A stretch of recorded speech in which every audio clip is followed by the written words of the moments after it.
I will. I hope you all the best for Ironfest. Ironfest, that's right. And you should see yourselves there. It's very nice. Hopefully we will.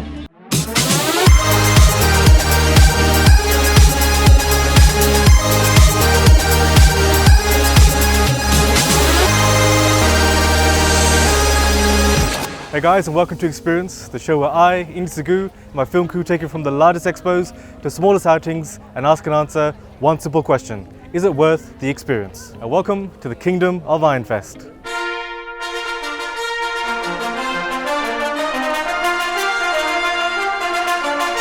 So today we're expecting to see some birds of prey, men-at-arms, big explosions, and lots of cosplay. Ticket prices are $40 for one day, but we're here as media. We just have to ask and answer one simple question. Is it worth the experience? Let's find out.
We're here at Gallery Serpentine and I'm here with Mel. How you doing, Mel? Hi, good, thank you. How are you? Not too bad, thank you very much. That's good. This is a wonderful stall you have here at Ironfest. Thank you. Could you tell us a little bit of history about the actual store itself? And it's in Newtown, is it? Yes, we are. Yeah. So we started off 18 years ago. We started out as a very, very gothic shop, big red curtains, and then over time we've changed, we've adapted. We do a lot of Victorian, and more in the recent years we've done a lot of steampunk, which brings us to Ironfest. And so how long has Gallery Serpentine been involved with Ironfest? We've done the last 4 years. Wow, that's fantastic. Yeah. So you mentioned there was a history of, like, it started off with the gothic stuff first, yeah. and then you moved on to, so you branched out to different things, and genres. So we were very gothic Victorian. Wow. And so what caused that branching out? I guess a higher interest in people who are more interested in steampunk, more of a market for that. And really they're kind of similar. A lot of the Victorian styles, which are very gothic, are also very steampunk. I think from what I find watching like animes and shows and things like that, I think Victorian times and steampunk almost go hand in hand. Yeah, definitely. Which is always good, yeah. Style, yeah. Fantastic. So would you happen to know the influence of what caused the Gallery Serpentine to come about? I guess an interest, and I guess when we opened there was a lot of, like, the gothic subculture was really big, so we decided to go ahead and build up on that as well. Yeah. Fantastic. What would be your sort of favourite, or what genre takes your interest the most? Probably gothic. Any reason, like what at what age did you sort of get involved with these type of things? 14. Around teenage years. I guess teenagers are very angsty and it's very theatrical. Right. I think that's a big draw. And so what was the catalyst? Like, was it a TV show, was it a song, or was it a band, or was it just the environment? Or? Yeah, I mean, I guess I always like The Cure, but then a lot of movies. Okay. A lot of movies like The Crow, and a lot of the movies that were really prevalent in the 90s and the late 80s. Well, 18 years strong and hopefully 18 years more. Yes, thank you very much, Mel. Thank you. Cheers. Ta.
we're here with Paul Michael and Mr. Zorro. How you doing, Paul?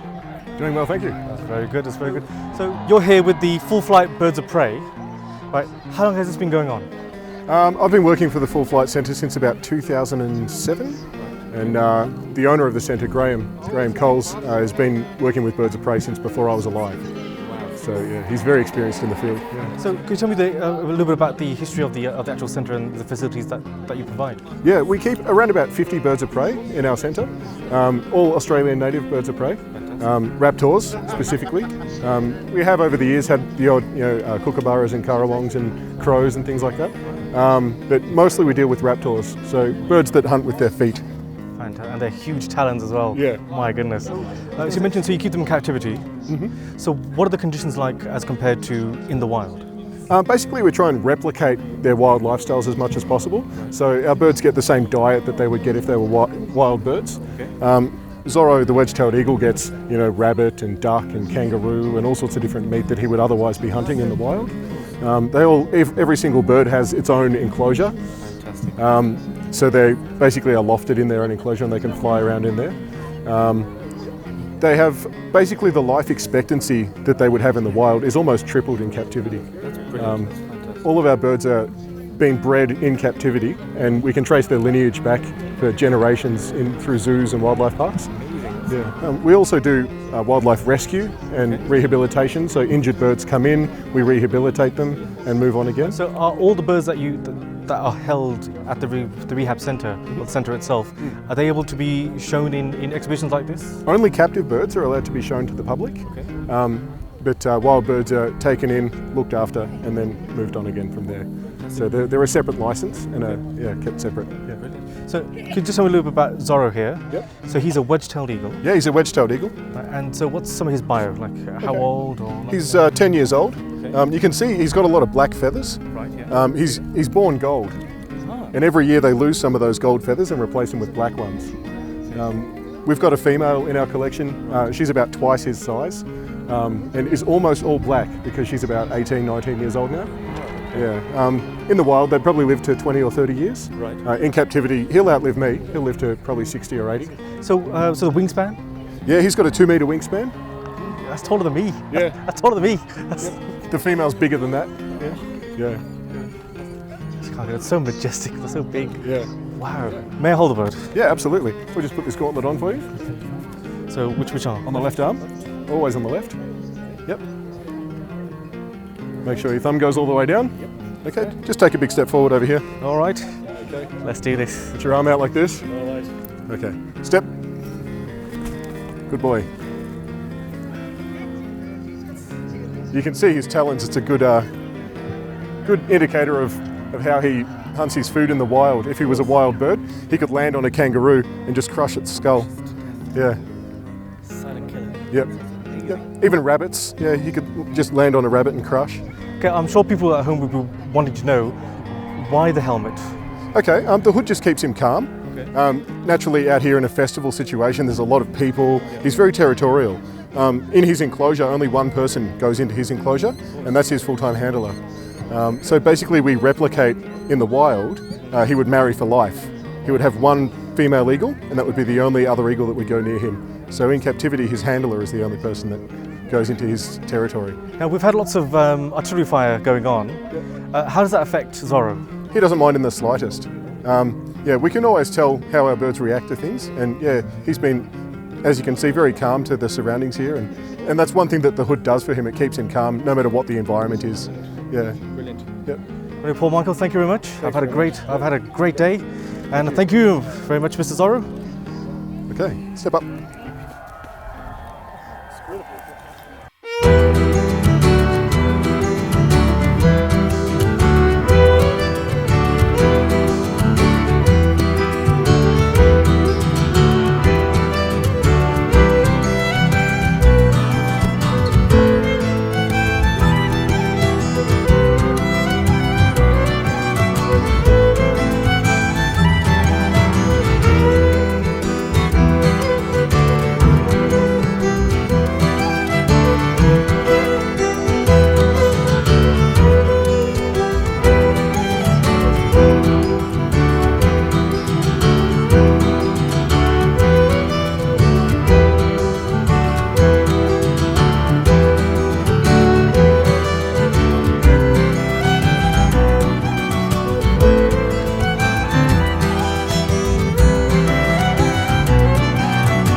blacksmithing itself, it's an ancient trade. You know, it's a king of trades, so it has that title where every other trade relied on the blacksmith to make their tools. So if a carpenter wanted a hammer, the blacksmith made the hammer. If he wanted nails for a building, the blacksmith made the nails. And it also went into the kitchen. If the cook wanted a knife, the blacksmith made the knife. So he had an important part in everyday, to-day life in ancient times. Fantastic. So, New South Wales artist blacksmith, how long have they been around? I'm going to say about 1993, December 93. I'm pretty sure it's when we first kicked off at Wauchope on the mid-north coast of New South Wales. And we were located at Timbertown at Wauchope for quite a long time. And so, being an artist blacksmith, what are some of the things that you've created? The list is a mile long. That's what don't you create. As you can see here, we've got fireplace sets, we've got candelabras, and you know, it's just a list that's a mile long. Pretty much like your imagination. Furniture, your imagination, and you just take it wherever you want to take it. So have there been any notable things that you've created that you've thought about and think, that's mine, I'm very proud of that? Yeah, no, look, blacksmithing is such an ancient trade that this stuff has been done for centuries. So it's a modern take on an old idea. So nothing's new. They've been forging steel for centuries. So yeah, what we think might be new, it's been done in history before. So yourself, Craig, how did you get into blacksmithing? I've had, since I was 16, I did a 4-year apprenticeship as an industrial blacksmith, working on the railway, making components for locomotives.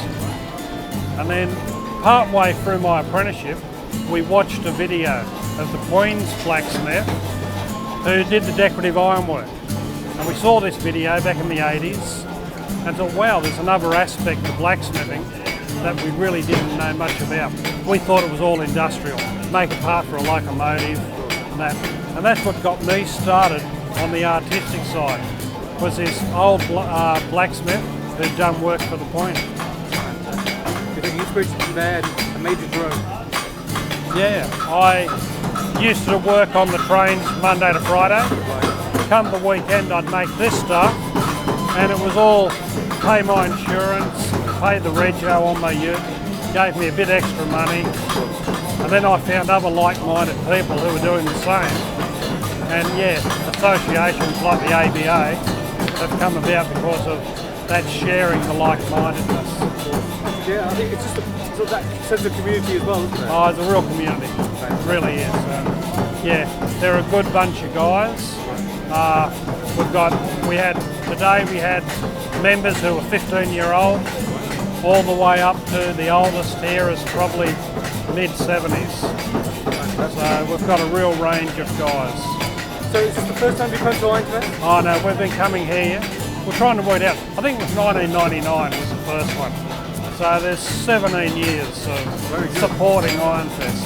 And so you've seen the audience come in and take a lot more notice over the years? Or oh yeah. From where Ironfest started, I think it was up in the main street of Lithgow, just up one end, and it's grown into this.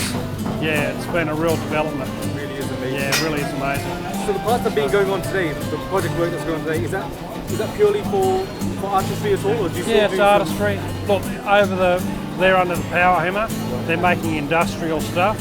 So stuff like I would have made on the railway, the locomotives. This side we've been making the decorative iron, educating the public, people asking questions. We've also got stuff for sale, so it allows the members to sell and recuperate a bit of their time for their money. So it serves a lot of purposes. Craig, thank you very much. You taught me a lot. I hope everyone at home will learn too. Yep. Thank you very much. Cheers. Okay. Take care.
here with Mr. Todd Vale. Hello Todd, how are you? Very well, thank you. Thank you very much. You're in the Army itself? Yes, I'm in the Army. I'm a Lieutenant Colonel in the Australian Army, infantry. Right, okay. And what's your role today in Ironfest? I'm here in my capacity as the President of the Australian Armoured Vehicle Association. Okay. We're a group of collectors, I suppose, who collect and restore historic armour. Fantastic. Now we're in front of the Amy Rose, you can see here. Yep. What's special about her? Amy Rose is mine. It's a half track. It's an M5 a personnel carrier, and it was in the Second World War. So it's got battle damage from the Second World War. So it's genuine. It's a genuine. It's done there. Yep. So it was imported probably about 25 years ago into Australia in bits, because we got it out of England, and it was reassembled. And there she is today in full glory. full glory. Fantastic. So, so does this still go on? Like all the bringing back of certain vehicles from different parts of the world to Australia? Does that still go on? It goes on. There's not many collectors. I mean, it's a very expensive hobby, if you'd like to call it. Of course. But we're sort of passionate about it, and if we can find old vehicles which can be restored and bring them back into their full glory, and what you saw today at Ironfest, where they're running around, their weapons are operating from them. The crowd really get to see and hear and feel a battle from the Second World War almost. Of course, yeah, no, we all heard it as well. We felt the shockwaves, and it was amazingly loud. So about your own involvement within the armed forces, how did that start? I've been in the Army for 33 years this year. I started in the reserves with the commandos, and moved on, and joined the regular Army in 2004. Right, so if you don't mind me asking, have you seen any sort of service at all? Yes, overseas? I've been in Iraq and Afghanistan. See, the environment there, hearing, we heard those shots today, or probably about 4 or 5 times, not in succession, but over a certain amount of time. How would that noise and that environment over there, how does that sort of translate over there? Is it constant? It depends where you are, of course. Right. I was in Iraq. I was in a headquarter area in Baghdad. We got rocketed occasionally, but nothing like the intensity which you hear today. You could hear the firefights out in the streets of Baghdad, and you could certainly hear the Americans firing back with the 50 caliber machine guns against AK-47s. So you could hear it, and you could hear the planes were bombing Sadr City when we were there as well. So we weren't up front, but we were back, and you could watch it, and you can see the flash of the bombs, and see the smoke, and hear the constant noise.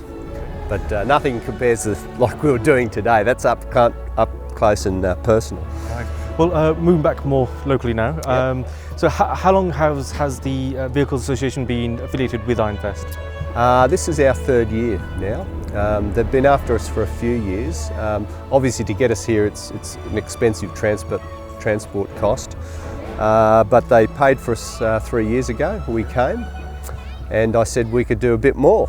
If you want us to, we can run the vehicles around, which was how we started, and then with all the reenactment groups here, we brought them together, and we could put on a mock battle. And how's the audience, sort of the reception from that? Oh, it's great. And so I said if we got a budget last year for pyrotechnics and ammunition for the guns, then we could actually have a battle. So last year was the first year. We partnered with Applied Explosives Technologies, who are based at Fox Studios, and they provide all the pyrotechnic effects.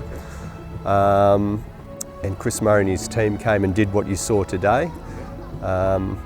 He's unfortunately not available this time, but we've got one of his partners and their team, and they put on a really good simulated battle scene for us, so they can time it so we fire the guns, and electrically they can fire the charge, so you can see the gun fire and you see the explosions, because they do it professionally with the movies, so we can bring it all together into Ironfest.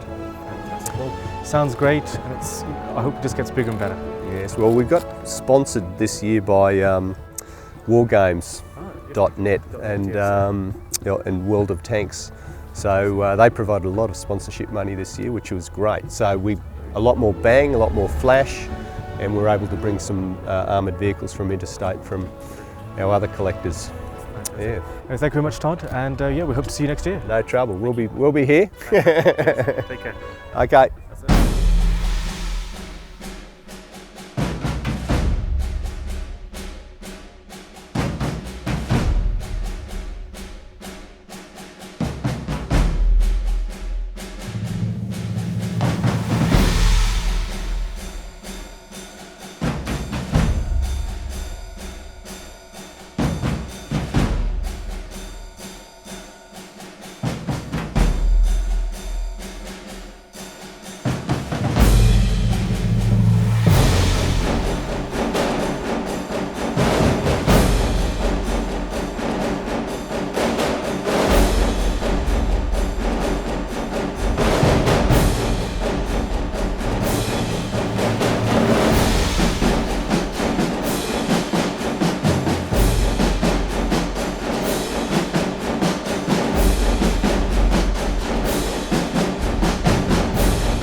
Right guys, that was Ironfest 2016. Was a worth experience?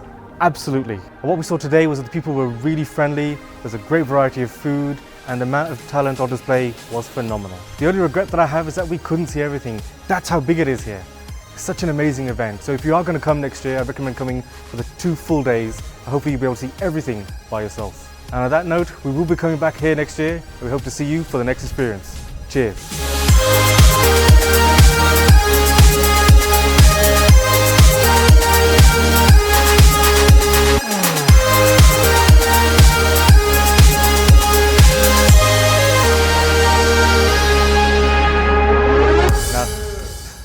Now's the winter of our discontent. That's the only line I know from that play.